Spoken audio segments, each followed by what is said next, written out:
पिछली कक्षाओं में हमने संगठन के बारे में पढ़ा और प्रबंध के बारे में पढ़ा। आज हम देखेंगे नेचर ऑफ मैनेजमेंट, प्रबंध की प्रकृति क्या है। ये हमारे लिए बहुत ही इम्पोर्टेंट है। देखिए, जो नेचर है मैनेजमेंट का, ये क्या कहता है कि प्रबंध विज्ञान एवं कला दोनों है। तो देखेंगे कि ये प्रबंध विज्ञान कैसे है और कला कैसे है, एक एक करके हम समझने का प्रयास करेंगे। तो सबसे पहले देखिए यहाँ पे लिखा क्या है। प्रबंध के क्षेत्र में वैज्ञानिक तरीके अपनाए जाते हैं। जो मैनेजमेंट है, मैनेजमेंट में हम क्या करते हैं, वैज्ञानिक तरीके अपनाते हैं। वैज्ञानिक तरीके का मतलब क्या कि पहले योजना बनाना, फिर योजना बनाने के बाद उसे जो हम क्रिया का रूप देंगे तो उसमें क्या प्रोसेस होने चाहिए, किन किन तकनीकों का इस्तेमाल करेंगे, इन सभी चीज़ों को अपनाया जाता है। और उसके बाद फिर इन तरीकों को व्यवहारिक रूप प्रदान किया जाता है। तो वैज्ञानिक तरीके हैं, व्यवहारिक रूप प्रदान किए जाते हैं। ये सब बातों पर हमें ध्यान देना पड़ेगा। आधुनिक प्रबंध जो है ये मुख्य रूप से तथ्यों का संकलन, तथ्य का मतलब डेटा, समंग, इन्फॉर्मेशन, उसका संकलन करना। संकलन का मतलब होता है कलेक्ट करना, इकट्ठा करना।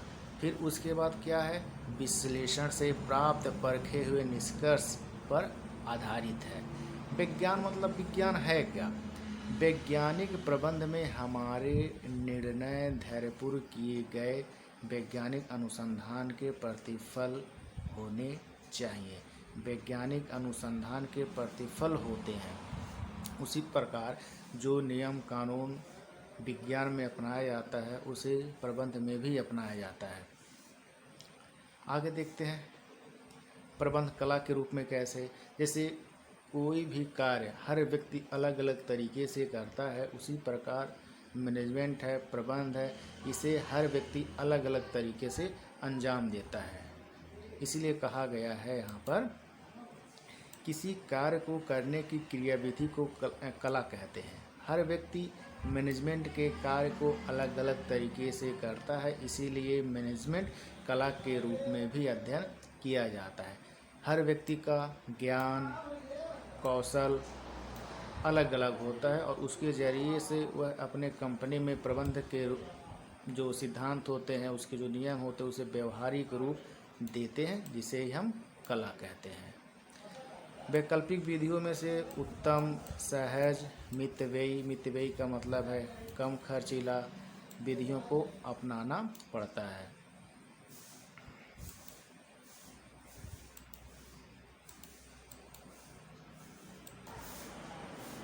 आगे हम देखेंगे कि मैनेजमेंट प्रोफेशन कैसे है। यहाँ पे देखिए लिखा है, प्रबंध एक पेशा है। तो देखिए, पेशा इसलिए कहा जाता है कि इस किसी भी कार्य को करने के लिए अगर क्वालिफ़िकेशन, एजुकेशन की ज़रूरत होती है तो वह एक पेशा है। जैसे कोई इंजीनियर हो गया तो उसे क्वालिफाइड होना पड़ेगा, बीटेक, एमटेक, आईटीआई। कोई वकील है तो उसे लॉ में महारत हासिल करना पड़ेगा। तो बिना क्वालिफ़िकेशन के पेशा का अस्तित्व नहीं है। तो अभी मैंने आपको जैसा बताया कि पेशा के लिए एक विशेष शिक्षा की ज़रूरत होती है। एक अध्यापक बनने के लिए बीएड, नेट, पीएचडी होना आवश्यक है। उसी प्रकार अगर कोई व्यक्ति प्रबंध मैनेजमेंट का कार्य करता है तो उसके लिए उसकी शिक्षा ग्रहण करना जरूरी है। और देखिए यहाँ पर क्या बातें लिखी गई हैं। देखिए लिखा है यहाँ पर, विशिष्ट विज्ञान की जानकारी और गहन अध्ययन के बिना कोई व्यक्ति प्रबंधक नहीं बन सकता। मतलब अगर आपको प्रबंधक बनना है तो प्रबंध से रिलेटेड जो भी ज्ञान है उसके बारे में गहन अध्ययन आपको करना पड़ेगा, तभी जाकर आप उसमें महारत हासिल कर पाएंगे, अन्यथा आपको विफलता ही हासिल होगा। अतः आज का प्रबंध निश्चित रूप से एक पेशा है। हर प्रबंधक को पढ़ा लिखा होना जरूरी है, उसके बाद ही वह अपने प्रबंध तंत्र को सही ढंग से संचालित कर पाएगा। उसके बाद आगे देखिए क्या लिखा है, प्रबंध एक सामाजिक उत्तरदायित्व है। देखिए जो प्रबंधक जो कार्य करता है तो वो अपने कर्मचारियों के ऊपर ही करता है, और वह कर्मचारी कहाँ रहते हैं, गांव में रहते हैं, शहर में रहते हैं, समाज में रहते हैं।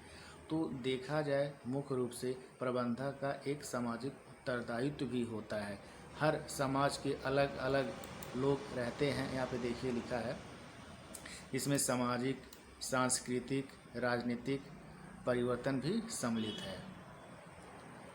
समाज के उपभोग के लिए एक मैनेजमेंट, किसी भी कंपनी का जो मैनेजर है, कोई कंपनी प्रोडक्ट बनाता है तो प्रोडक्ट किसके लिए बनाता है, समाज के लिए ही बनाता है। समाज के लोग उसका इस्तेमाल करते हैं, उपयोग करते हैं, जिससे समाज का भला होगा। जब समाज का भला होगा तो उसका प्रभाव कंपनी के ऊपर भी पड़ेगा, कंपनी तरक्की करेगा, कंपनी का विकास होगा। जब कंपनी का विकास होगा तो वहाँ पे जो कर्मचारी कार्य कर रहे हैं उनका भी विकास होगा। यहाँ पे देखिए लिखा है, वैज्ञानिक प्रबंध है। वैज्ञानिक प्रबंध के जन्मदाता F.W. टेलर महोदय हैं। कई बार एग्जाम में यह पूछा जाता है कि who is the father of scientific management, तो आपका आंसर होना चाहिए F.W. टेलर। इसके अलावा यहाँ पे देखिए जॉर्ज टेरी के अनुसार क्या कहा गया है मैनेजमेंट के बारे में, आज अच्छे कर्मचारी तथा अच्छे नागरिक एक दूसरे के पर्यवाची समझे जाते हैं। इस सिद्धांत को आधुनिक प्रबंधकों ने हृदय से स्वीकार कर लिया है। जॉर्ज टेरी के अनुसार प्रबंध के बारे में यह जानकारी दिया गया है। अगला है हमारा प्रशासन, एडमिनिस्ट्रेशन। प्रशासन किसी भी व्यवसायिक संस्था का वह कार्य है जिस उसकी नीतियों को निर्धारित, कोई भी कंपनी, कोई भी संस्था बनता है तो उसका उसे चलाने के लिए नियम कानून बनाया जाता है। तो जो नियम कानून बनाता है वो हो गया प्रशासक, और उसी के अनुरूप उस कंपनी को, उस बिजनेस को चलाया जाता है तो क्या हो गया, प्रशासन हो गया। अगर नियम कानून नहीं बनाएंगे तो जो संस्था के उद्देश्य हैं, लक्ष्य हैं, उसे सही ढंग से पूरा नहीं किया जा सकता। ये जो प्रशासन है ये शीर्ष ओवरऑल कंट्रोल रखने से संबंधित, मतलब जितने कंपनियां, कंपनी के सभी के ऊपर वह कंट्रोल करता है, नियंत्रण करता है। डॉक्टर विलियम आर स्पीगल के अनुसार क्या कहा गया है, उद्देश्यों की प्राप्ति के लिए अपनाई जाने वाली आवश्यक नीतियों के निर्माण के संबंधित होता है। देखिए यहाँ पे डॉक्टर विलियम आर स्पीगल के अनुसार ये प्रशासन के बारे में अपने क्या मत देते हैं उसको आप ध्यान से देखिए। देखिए क्या लिखा है, प्रशासन किसी व्यापारिक उपक्रम मतलब कोई कंपनी हो गया, कोई संस्था हो गया, का वह पहलू या रूप है जो किसी संस्था के उद्देश्यों के व्यापक निर्धारण। उद्देश्य, कोई भी संस्था बिना उद्देश्य के चल ही नहीं सकता, छोटे हो चाहे बड़ा हो, कोई कंपनी हो, उसका कुछ न कुछ उद्देश्य जरूर होता है। और इन्हीं उद्देश्यों की प्राप्ति के लिए जो नियम कानून, रूल रेगुलेशन बनाए जाते हैं उसी से संबंधित होता है कौन, प्रशासन। देखिए यह विशिष्ट लक्ष्यों को पहले से निश्चित कर लेता है। लक्ष्य मतलब उद्देश्य, जो इसके उद्देश्य हैं उसका निर्धारण यह पहले से कर लेता है और उन सीमाओं को भी इंगित कर देता है जिनके भीतर ये लक्ष्य पूरे किए जाने चाहिए, और एक बाउंड्री क्रिएट कर देता है। उस बाउंड्री के भीतर ही रह कर कार्य का संचालन, देख रेख करके संस्था का जो उद्देश्य होता है, जो लक्ष्य होता है, उसे पूरा किया जाना चाहिए। आगे देखिए यहाँ पर प्रशासन, प्रबंध और प्रशासन,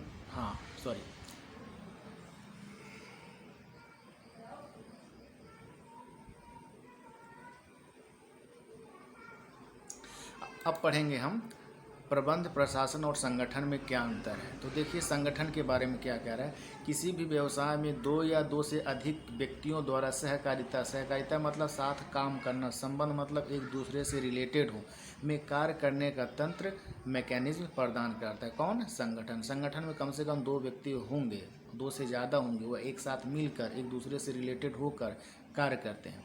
मैनेजमेंट में क्या है, किसी काम के निष्पादन का मतलब पूरा होना से संबंधित है। मैनेजमेंट का कार्य ही है कि जो कार्य दिया गया उस कार्य को जितना जल्दी हो सके सही ढंग से गुणवत्ता के साथ पूरा किया जा सके।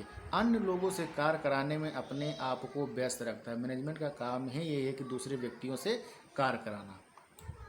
प्रशासन क्या कहता है, प्रशासन में देखिए लिखा है, यह किसी कार्य के नियोजन में संलग्न रहता है। नियोजन मतलब प्लानिंग, किसी कार्य को कब करना है, कैसे करना है, किसके साथ करना है, इसका रूपरेखा तैयार करता है प्रशासन। और व्यवसाय के उद्देश्य, नीति, कार्यक्रम और अन्य योजनाओं का भी निर्माण करता है। बिजनेस में क्या नियम होने चाहिए, उस बिजनेस उस कंपनी के क्या कार्यक्रम होने चाहिए, और उससे रिलेटेड अन्य योजनाओं का भी निर्माण एक प्रशासन करता है। ठीक। संगठन का दूसरा देखिए, यह किसी उपक्रम के सब अधिशासी पद स्तरों के कर्तव्य, मतलब एक कंपनी में, एक व्यवसाय में, एक संगठन में जितने कर्मचारी होते हैं उनका क्या कर्तव्य है, उनका क्या अधिकार है, उनका क्या उत्तरदायित्व है, यह पहले से निर्धारित कर देता है और उन सभी के बीच सहसंबंध स्थापित कर देता है। प्रबंध का मुख्य कार्य क्या है? कर्मचारियों में नेतृत्व, प्रेरणा तथा नियंत्रण संबंधी कार्यों को करने के लिए, जिससे संस्था का जो उद्देश्य है, जो लक्ष्य है, वो जल्द से जल्द पूरा किया जा सके। यह व्यवसाय के पूर्व नियोजन मतलब जो पहले से योजना बना लिया गया है और उसको पूरा करने के लिए कार्य किया जा रहा है। क्रियाशील संगठन करने की क्रिया में व्यस्त रहता है और उस नियोजन के अनुसार व्यवसाय अपने काम को करने के लिए प्रयत्न रहता है। यह प्रबंधकीय कामकाज को प्रदर्शित करने हेतु मंच प्रस्तुत करता है। यह मंच पर कार्य करने को एकत्रित करने, कार्य निष्पादन को दर्शाता है। ये प्लेटफॉर्म, ये जो संगठन है, संगठन क्या करता है? एक प्लेटफॉर्म प्रस्तुत करता है जहाँ पे कर्मचारी या मैनेजर, प्रबंधक अपने काम काज को प्रदर्शित करते हैं, मतलब अपने काम को करते हैं। और इसमें मैनेजमेंट में क्या होता है, वह सब अपने कार्य को, निष्पादन को दर्शाते हैं, मतलब कितना वह कंप्लीट हुआ है उसे यहाँ पे पता लगाया जाता है। बाकी जो प्रशासन है, प्रशासन में देखिए क्या लिखा है, यह संपूर्ण नाटक का निर्माण एवं निर्देशन पर्दे के पीछे से करता है। मतलब जो भी काम काज कंपनी में किया जा रहा है, देख रेख किया जा रहा है, उसका कंट्रोल, नियंत्रण प्रशासन जो है पीछे से करता है। तो सबसे पहले हो गया संगठन, संगठन के बाद आता है प्रबंध, उसके बाद आता है हमारा प्रशासन। इसके बाद इन सभी शब्दों को या जो भी अध्ययन हमने किया अभी तक, इन्हें अगर एक साथ मिला दिया जाए और मिलाने के साथ साथ जो इसका निष्कर्ष निकलेगा वह निकलेगा। उपयुक्त विवेचन से स्पष्ट है कि प्रशासन एक व्यापक शब्द है। व्यापक का मतलब है बड़ा, व्यापक शब्द है, और प्रबंध व संगठन केवल इसके अंग हैं। यहाँ पे प्रशासन है, प्रशासन के दो अंग हैं। पहला क्या हो गया? प्रबंध हो गया, और दूसरा क्या हो गया? संगठन हो गया। ये दोनों अंग हैं। किसके अंग हैं? प्रशासन के। बिना इन दोनों के प्रशासन का कोई अस्तित्व नहीं है, और बिना प्रशासन के यह दोनों सही ढंग से कार्य को नहीं कर पाएंगे। और क्या कहता है? प्रशासन डायरेक्शन देता, निर्देश देता है कि किस काम को कैसे करना है, यह निर्देश देता है। किसे निर्देश देगा? भाई अपने अधीनस्थ कर्मचारियों को निर्देश देगा, वो अपने कार्य को अंजाम देंगे। संगठन एक कुशल तंत्र का निर्माण करता है, एक मैकेनिज्म बनाता है, एक तंत्र बनाता है, एक सिस्टम बनाता है। कौन? संगठन। अगर संगठन खराब रहेगा या संगठन में कुछ कमियां रहेंगी तो जो व्यवसाय, बिजनेस के लक्ष्य हैं, उद्देश्य है, वो आसानी से पूरा नहीं हो पाएगा। उसके बाद है प्रबंध एक कुशल कार्यकारिणी बनाता है। मैनेजमेंट की किस कार्य को कब करना है, कैसे करना है, उसका टाइम टेबल बनाता है प्रबंध। और जो प्रबंध का काम करता है उसे क्या कहते हैं? प्रबंधक कहते हैं। संक्षेप में, संगठन प्रबंध का एक तंत्र है जिसकी सहायता से प्रशासन द्वारा निर्धारित लक्ष्यों को प्राप्त करते हैं। प्रशासन जो लक्ष्य, नियम, कानून बना देता है और उस नियम कानून को बनाने के बाद उसे लागू करना, उसका देख रेख करना, क्रियान्वित करना, नियंत्रण करना, निर्देश करना, यह सारा मैनेजमेंट, प्रबंधक का कार्य है।